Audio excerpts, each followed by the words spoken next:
Bab 4. Produktif bernegosiasi di dunia kerja. Fikri M. Ali dan Pasha Dwyer. B. Mengevaluasi isi teks negosiasi dan membandingkannya dengan teks lain. 1. Mengevaluasi isi teks negosiasi.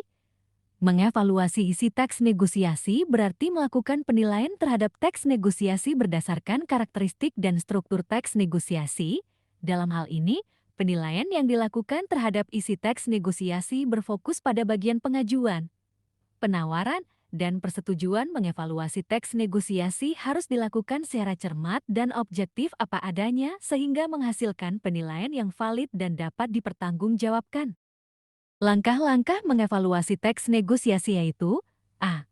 Membaca teks negosiasi dengan saksama.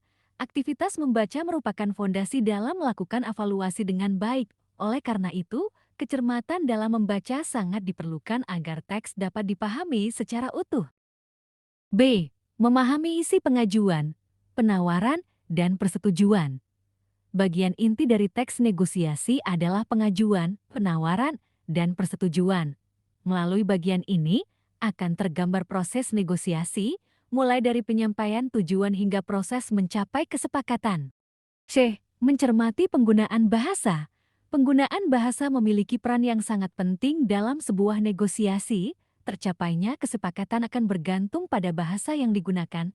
Meskipun kedua belah pihak memiliki kepentingan dan tujuan yang berbeda, dengan menggunakan bahasa yang baik, santun, dan berorientasi pada kepentingan bersama, dapat dipastikan negosiasi akan mencapai keberhasilan. D. Menentukan kelebihan dan kekurangan teks. Setelah melakukan beberapa tahapan tersebut, sampailah pada akhir proses mengevaluasi. Data-data yang telah diperoleh sebelumnya harus dianalisis untuk merumuskan sebuah simpulan, yaitu menentukan kelebihan dan kekurangan teks. 1. Menulis teks negosiasi secara kreatif dan aplikatif. Menulis ide atau gagasan dalam bentuk teks negosiasi secara kreatif dan aplikatif. Ainar, dalam kehidupan sehari-hari Anda pasti akan menjumpai banyak situasi yang membutuhkan negosiasi. Oleh jumpai itu, setelah Anda memahami struktur, bentuk, dan karena kebahasan teks negosiasi, Anda diharapkan mampu menulis ide atau gagasan yang Anda miliki menjadi sebuah subclass negosiasi secara kreatif dan aplikatif. Artinya, teks negosiasi yang Anda tulis hendaknya benar-benar dapat diterapkan dalam kehidupan yang sesungguhnya. 2. Membandingkan teks negosiasi dengan teks lain. Aktivitas membandingkan satu teks dengan teks lainnya bertujuan mengetahui persamaan dan perbedaan teks sehingga Anda akan mengetahui karakteristik, fungsi, dan tingkat efektivitas kedua teks. Pada pembelajaran ini, Anda akan membandingkan teks negosiasi dengan teks lain yang mendukung, yaitu dalam bentuk surat penawaran. Surat penawaran adalah surat yang dibuat dan ditujukan kepada pihak lain dengan tujuan menawarkan barang atau jasa. Surat penawaran dapat berfungsi sebagai pembuka pintu komunikasi awal untuk menjalin kerjasama dengan pihak lain. Sebagai panduan dalam menulis teks negosiasi, berikut adalah langkah-langkah yang dapat Anda terapkan.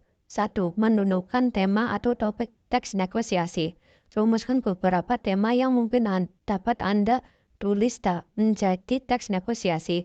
Rumusan tema berasal dari hal-hal yang sering Anda jumpai di sekitar Anda, atau berdasarkan pengalaman pribadi. Setelah itu, tentukan salah satu tema yang menurut Anda paling menarik. Contoh rumusan tema. A. Kegiatan jual beli. B. Jenis kegiatan pentas seni. C. Lokasi pemotretan buku tahunan sekolah. 2. Menentukan pihak yang terlibat dalam negosiasi. Berdasarkan tema yang telah ditentukan, Anda dapat menentukan pihak yang terlibat dalam negosiasi. Contoh A. Penjual dan pembeli. Anda juga dapat menggunakan nama-nama fiktif sebagai alternatif. B. Ketua OSIS dan pembina OSIS. C. Ketua panitia dan vendor. 3. Menentukan perbedaan kepentingan kedua belah pihak. Negosiasi terjadi karena terdapat kepentingan yang berbeda di antara kedua belah pihak. Oleh karena itu, tentukanlah dua kepentingan yang berbeda tersebut. Contoh, A. Perbedaan harga dan kualitas barang yang diinginkan. B. Perbedaan jenis kegiatan dalam benda seni. C. Perbedaan lokasi pemotretan. 1. Menentukan tema atau topik teks negosiasi. Rumuskan beberapa tema yang mungkin dapat Anda tulis menjadi teks negosiasi. Contoh rumus tema. A. Kegiatan jual beli. B. Jenis kegiatan pentas seni. C. Lokasi pematerian buku tahunan. Menentukan pihak yang terlibat dalam teks negosiasi. Berdasarkan tema yang telah ditentukan, Anda dapat menentukan pihak yang terlibat dalam teks negosiasi. Contoh, penjual dan pembeli Anda juga dapat menggunakan nama-nama fiktif sebagai alternatif. Ketiga, menentukan perbedaan